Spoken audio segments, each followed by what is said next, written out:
Bismillahirrahmanirrahim. Assalamu alaikum and welcome to the Situation Room. I'm your host Ahmad Nawaz.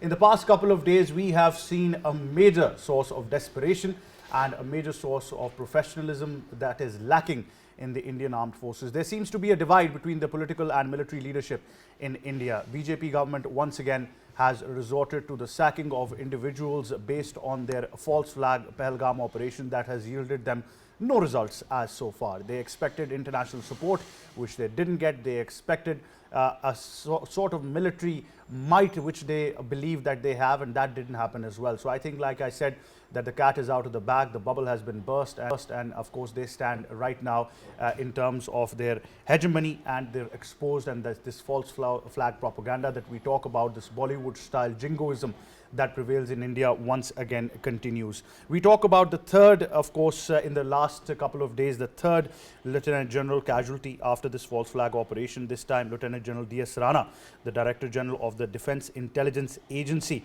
removed from his position and transferred to Andaman and Nicobar Islands, of course Kala Pani, after a leaked document exposed this false flag operation as well. There seems to be a bit of dissent now amongst the ranks of Indian Army. Of course, they're demoralized, that is for sure, but they are now asking questions about where this will lead them to as well. We'll be discussing all about this and much more regarding the past week that has unfolded, and I think has been a major source of exposing the lies and baseless propaganda that India has carried out for more than a century now. To discuss this further, we're very honored to be joined by a political analyst, somebody who has been on the forefront of exposing India for the RSS, BJP, in that policies that they have, and for exposing them in front of the world because of their false flag propagandas and jingoism as well. We're very honored to be joined by Agha, Iqrar, Hassan sahab. Assalamu alaikum, sir. Thank you. How are you, sir? Fine. Thank you very much for joining us, sir. The past week has exposed us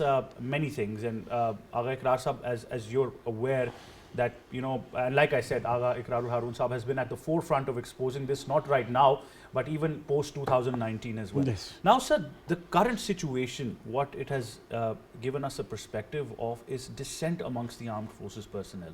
There seems to be a divide between the political and military leadership, and this is desperation that you're sacking key positions, key appointment holders on various positions, including your defense and intelligence agencies.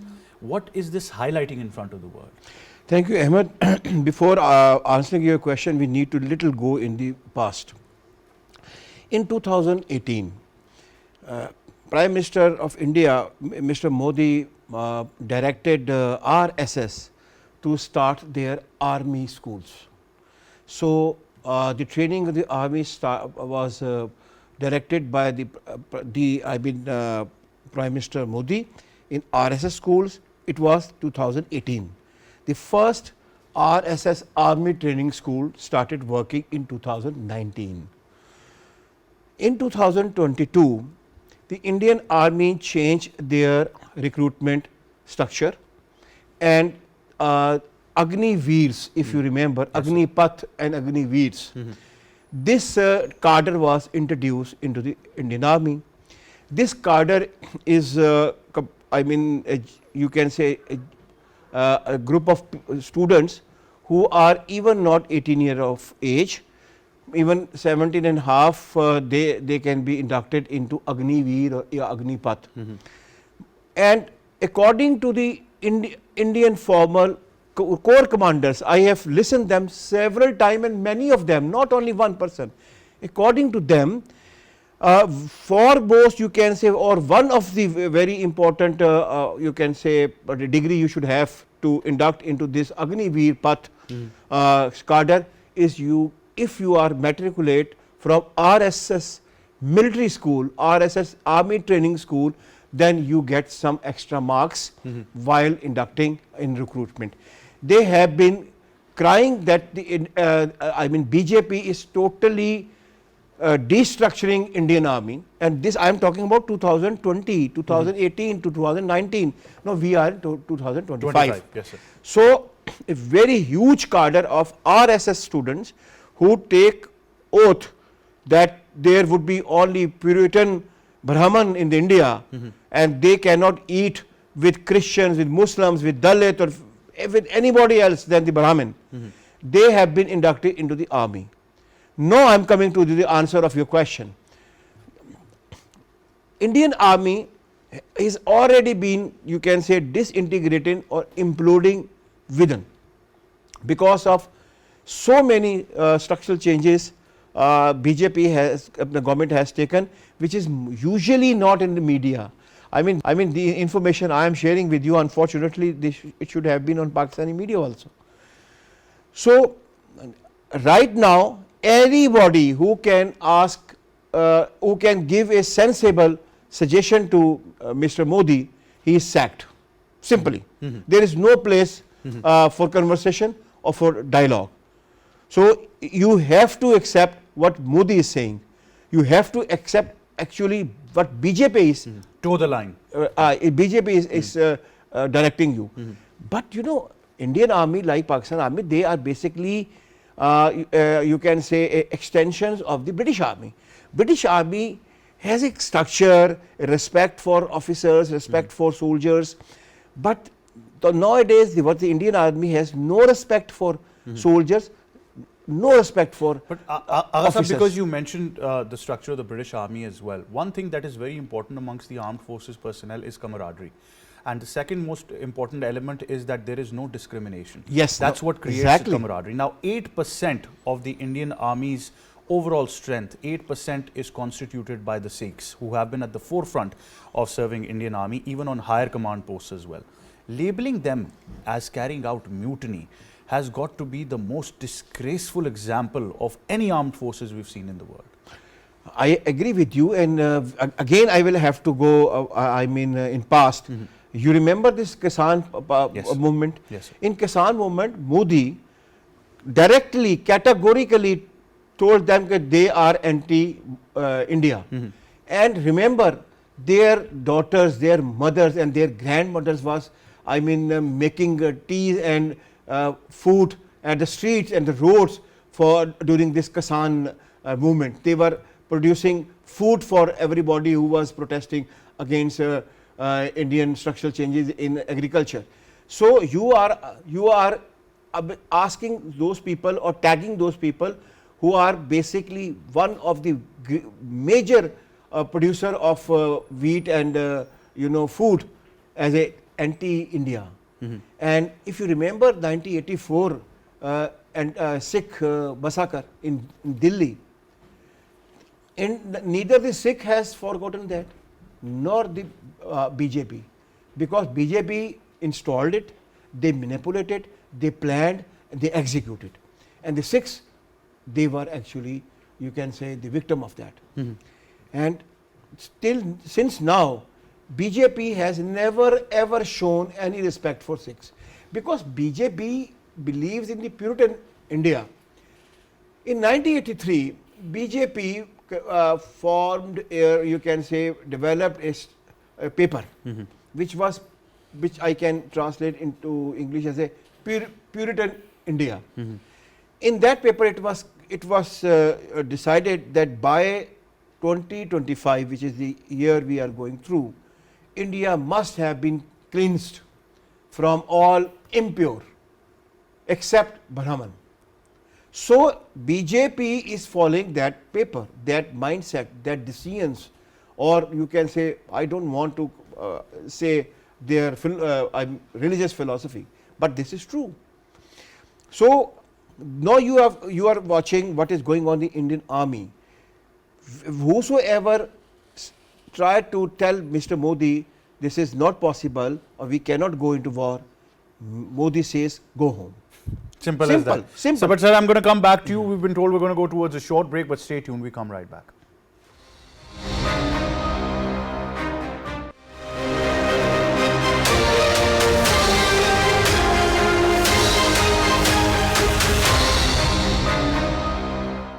वही चीजें हो रही हैं जो हमने पहले बताया. To this special transmission. Of course, the Situation Room continues on PTV World. Before the break, of course, you heard Agha Iqrar Haroon Saab talking about the jingoism that prevails and the discrimination that is prevailing amongst the ranks of Indian Army as well, and the sort of Hindutva, RSS, BJP mindset that is being now promoted, and that is also overshadowing the Indian Army as far as professionalism and camaraderie is concerned as well. Now, of course, we've been joined by international law and policy expert Dr. Palwashah Ayaz Khan. Dr. Sahib, Assalamu alaikum. Welcome to our transmission. How are you, ma'am? Thank you so much. Right. Of course, we're discussing the military aspect as well. But so far, if I put it in a nutshell, it is no longer a concern of the instability or the damage to peace in only South Asia. What the world now needs to understand that this will have adverse effects and already has adverse effects for the peace of the entire world now. How would you comment on that this jingoism that is prevailing in India is, and I think embarrassment on the global scale, be it false flag operations, be it targeted assassinations on foreign soil, it's all exposed in front of the world. Thank you for putting up this question, that this is the question which, as Sir has pointed out in several of his discussions and all, and it's a need of the hour to understand the perspective and the geopolitical structure, how we are placed right now. First, like previously you could marginalize and you could specify a particular thing, but right now the needs that we are at the moment need to understand that the globalization has marginalized and put you in a particular format where India's along with India, you have on the southeastern border, you have the China. You have to understand that the world's perspective has got a little softer corner for the way India is moving around. And polarization is more or less affecting us very badly. We have the hawk eyes that we are administering various policies which are now being put at hand, like the United Nations is more or less having its hands up and saying that we do not have the effect and the strength to as we say, to put our guns and point and have some dividends that should need to come out. Our policies are getting too weak-kneed. That is what is happening. So at this point in time, we need to reassess our entire political structure. Our policies, as far as I'm just coming back from the geopolitical, as we call the strategic, the non-state actors which are now having effect in our countries. We've put up this question on the national forum that we need to have the assessment done on a more, not from the myopic point of view, but on a more frontal point of view. This is what is absolutely. Agha Sahab, you have been very vocal of the cross-border conspiracies that have originated in India. Some of your statements I remember, in which once you quoted that the intelligence agency RAW is involved in cross-border conspiracies targeting Pakistan, and you also emphasized that these actions are a part of a larger strategy to destabilize Pakistan through covert operations and psychological warfare. You also quoted that India's media strategy is in line with destabilizing Pakistan, as they are always the first to report on such cross-border incidents which are false flagged through AI-generated content as well. Yes, thank you so much for remembering. Sir. And you have seen it during the Pahalgam. You have seen this AI-generated videos and graphics, and for example, an event which took place according to India, for example, 3 o'clock. At 3:05, you could see on Indian television channel, although this happened, 4,000 kilometers away from Bombay. Then by 3:15, they confirmed, they decided that Pakistan is behind that. By 3:45, they gave an official statement that Pakistan is behind that. So what was that? This was this game plan which I had been indicating, I had been alarming to Pakistani media, and I have been raising this issue. Okay, look, be careful. This is a spread, the whole spread, and Indian academician, practitioners, intelligence officers, bureaucrats, they sit together they plan a paper, they have a script according to that, then they start working against Pakistan and the Indian media. Even the word jingoism very small, because jingoism only created a war. The Indian media had been working on our youth for the last over 15 years to basically indoctrinate them on 2, 3, 4 issues. I don't want to share because I'm sitting on a state channel, but to create hate against what they are planning for the last 15 years, to create hate against the state in our youth, to create the hate against state institutions in our youth, and to tell this youth that the Pakistan constitution is not operational, it is not serving. So these are the things Indian media has been working, and it is not working independently. It is working as a mouthpiece of the Indian raw. It is working as a mouthpiece of the Indian strategic section. So this is what the results we are watching. But thanks God, this time they were so reckless. This time they were so ambitious. They spread everything faultily. They should have waited for 36 hours as mentioned in their own paper, or they should have at least waited for 6 hours. They started immediately within 5-10 minutes, though they are exposed now. And I was just mentioning about this destructuring or disintegration of Indian army. One of my friend who retired as one of the top position, he said basically Indian army is becoming the Vidya Bharati army. Yes. Vidya Bharati army. It is no more an Indian army. It is an army of the RSS. So this is what we should understand, and this is very dangerous, Ahmad, because when there is you can say professional army, things are different. As you remember that during the press briefing of DG ISPR, I was also there. DG ISPR showed you a video in which an Indian soldier, after killing an innocent Kashmiri, is basically slaughtering himself. After his killing, slaughtering himself with his knife. So this is the hate. This is not a part of a professional army. This is injected by the RSS.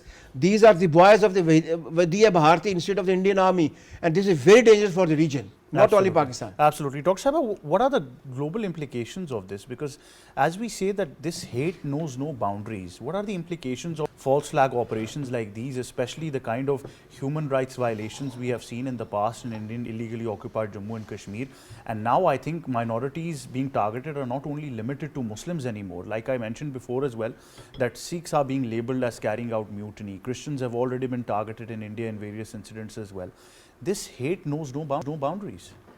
Nawaz, you've got to see it that it has going to have very long-term and diverse repercussions. We are just gathering momentum in gearing ourselves and facing the challenges, like we have the global warming, we have population explosion, we have every country has it, but we are, especially governmental we are become on the brink of being democratized in a more diversified way, but with that we have some loopholes. So this trickle effect is having an effect, because you can clearly see the United Nations, this is for any average educated lot would be able to, that it's becoming redundant. United Nations policies, it's the only institution, it's the only thing which has it's like a good check and balance. It's more or less doing a job which most of the countries are avoiding. They're looking at their own benefits. You are a nuclear power country.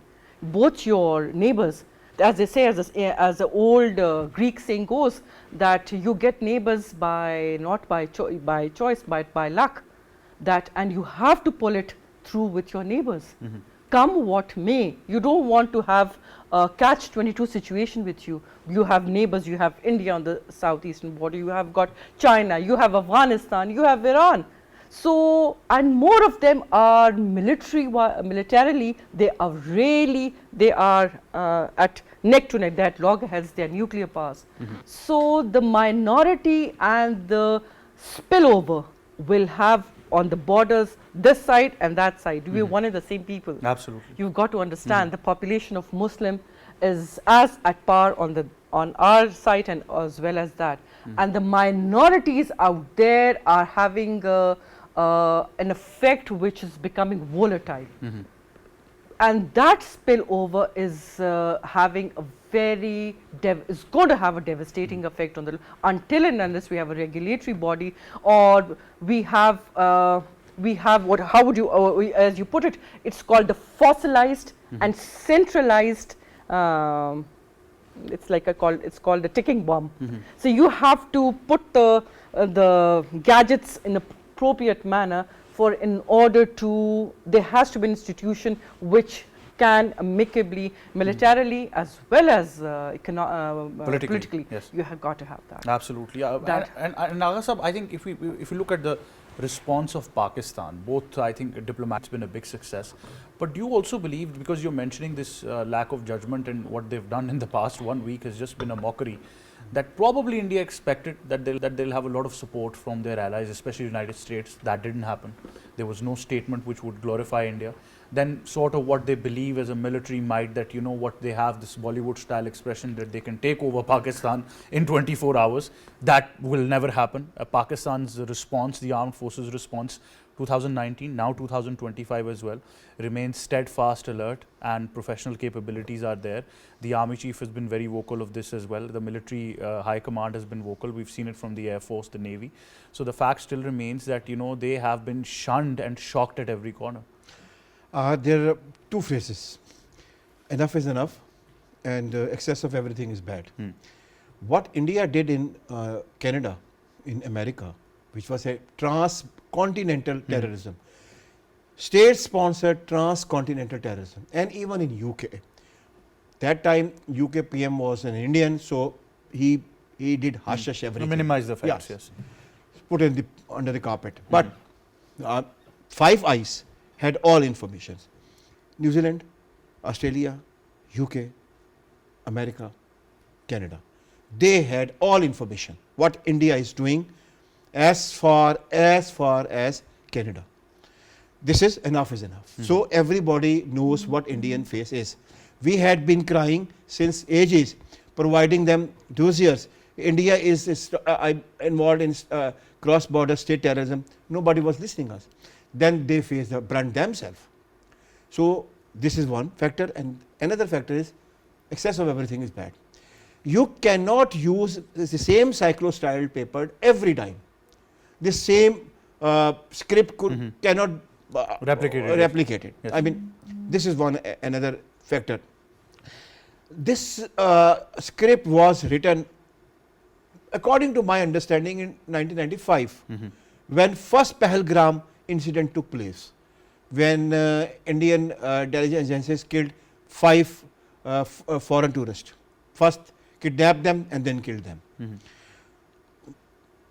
After that event, 2 UK journalists, Andran and Cathy Scott, they had a very deep investigation of this event.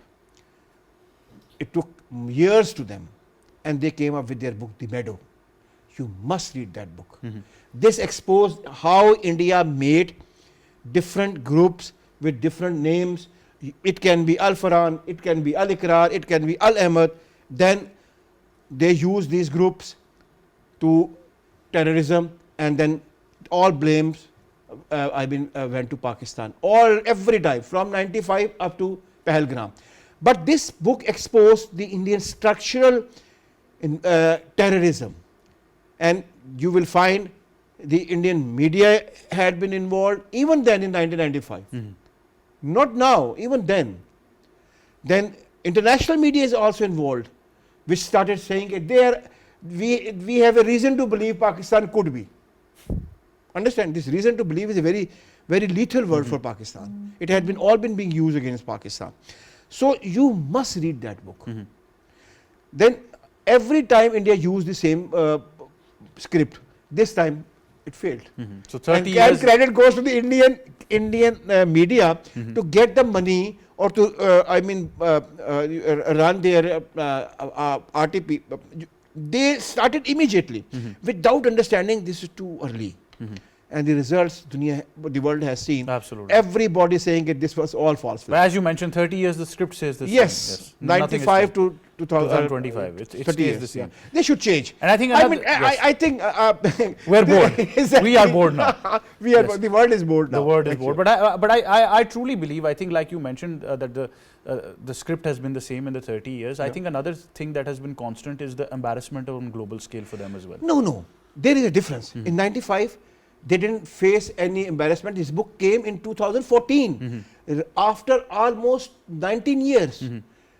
Even after Palwashah, they didn't face this humiliation, but this time they faced it very strongly, because everything is exposed to the international media now. Absolutely. Yeah.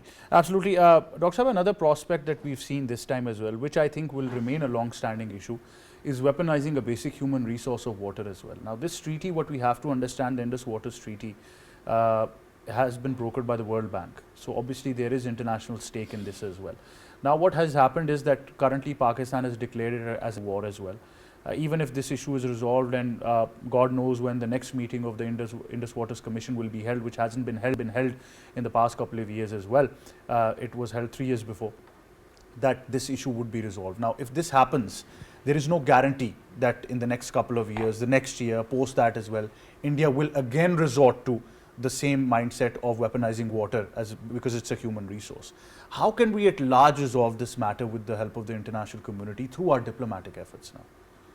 This is a long-standing issue which has reached its zenith in the last, particularly the last 3-4 years.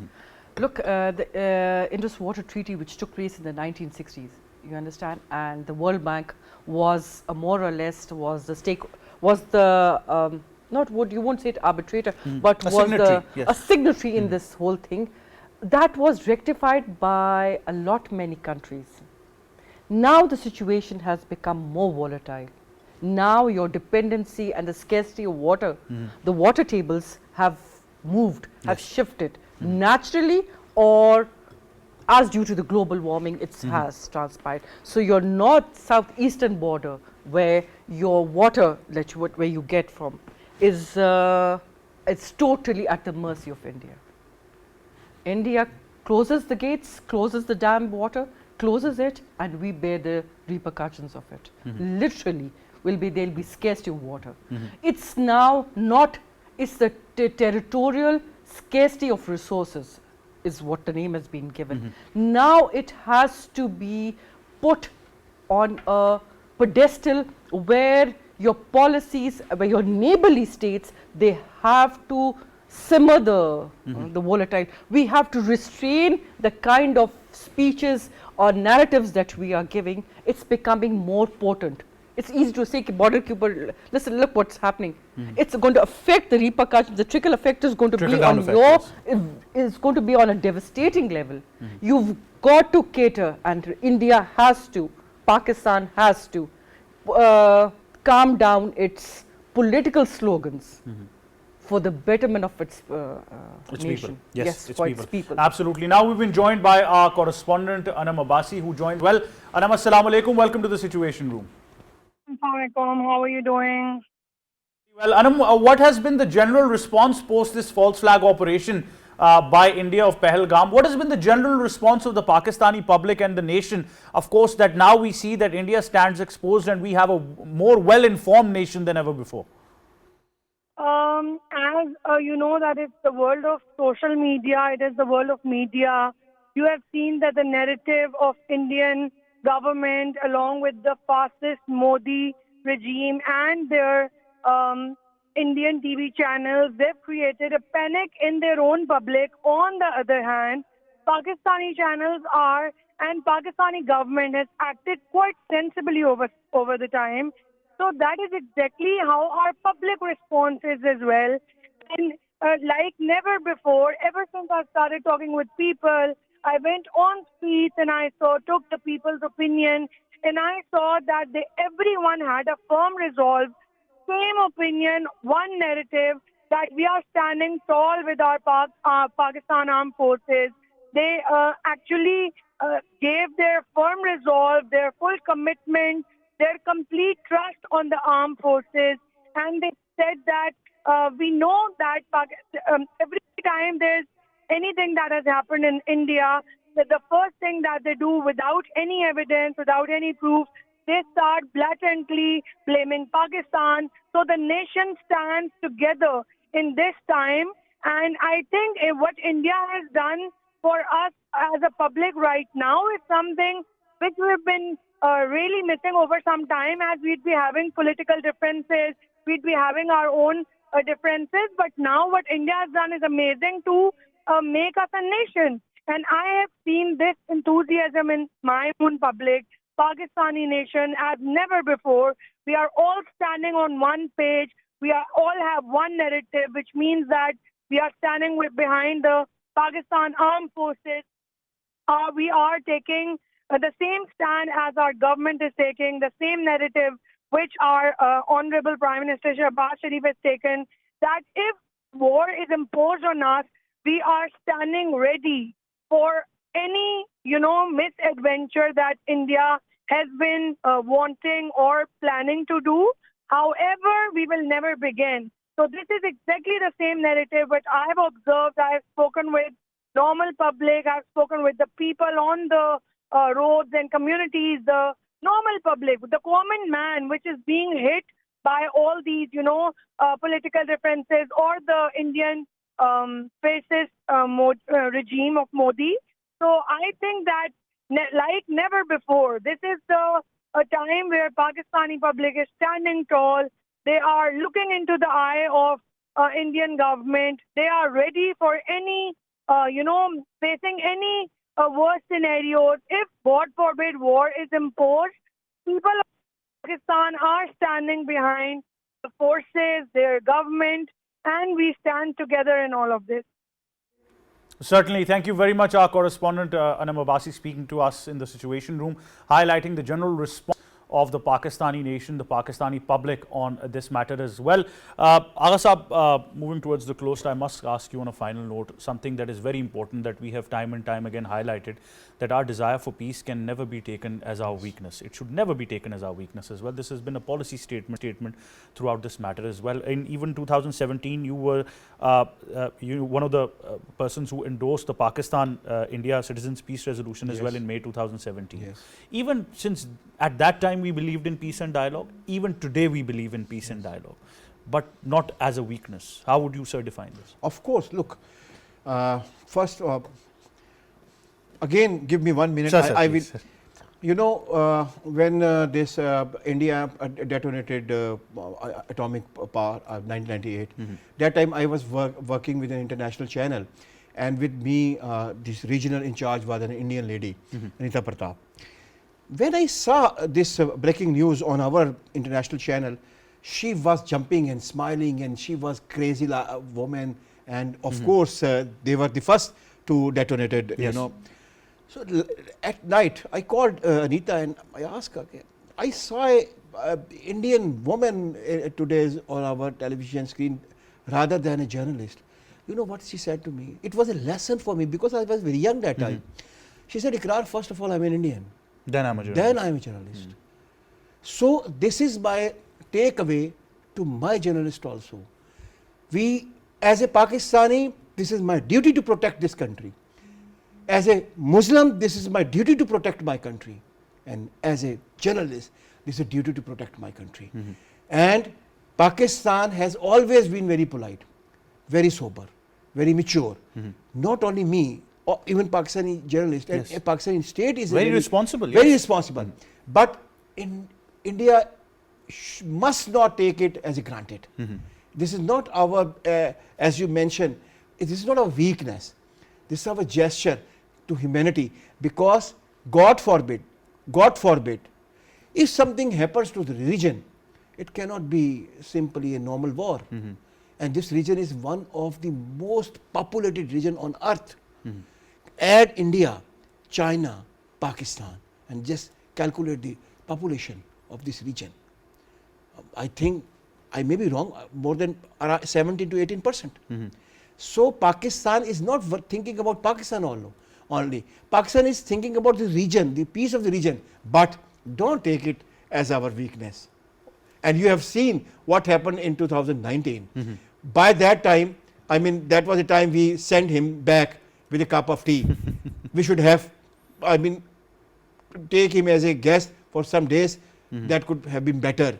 But this time, I think no tea would be provided. Absolutely. Not limited to a cup of tea anymore. Yes, Dr. Sahiba, your final comments. I wanted to put in a word that with such pearls of wisdom as all your speakers have given, but my narrative is, maybe I might be too critical in the sense, India knows, the world order knows, your neighbor knows that you are a power to reckon with.